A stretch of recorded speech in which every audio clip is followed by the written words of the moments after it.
Ginuduhang miyembro sa grupong Abu Sayyaf nadakpan sa mga otoridad sa iyang gipuyang panimay dito sa Karkar City. Apan ang didakpan hugot nga nagimakak na sakop siya sa mga armadong o bandidong grupo. Si Nico Serino sa report.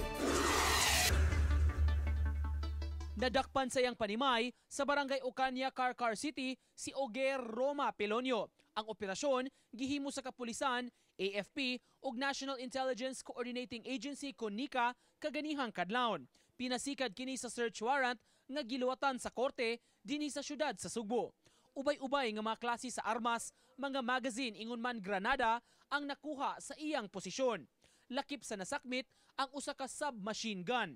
Si Pelonio hugot nga mihimakak nga nalambigit og nahimo siya nga sakop sa grupong Abu Sayyaf. Pag Abu Sayyaf na ko nga di man nga ta kabarog na.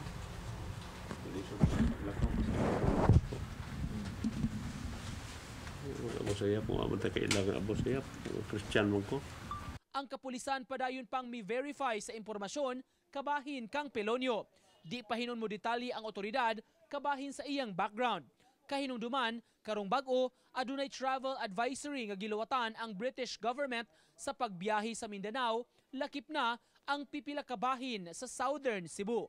The mere fact that some firearms were recovered from his possession and suspected to an explosive, that should be enough to implement the warrant and to take him into custody for further investigation.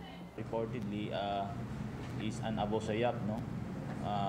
Siguro may mission siya diri sa Central Visayas. That's why we are still investigating. The investigating CIDG is getting information. Yun yung binabalidate natin. If it has connection with the travel advisory issued by the UK.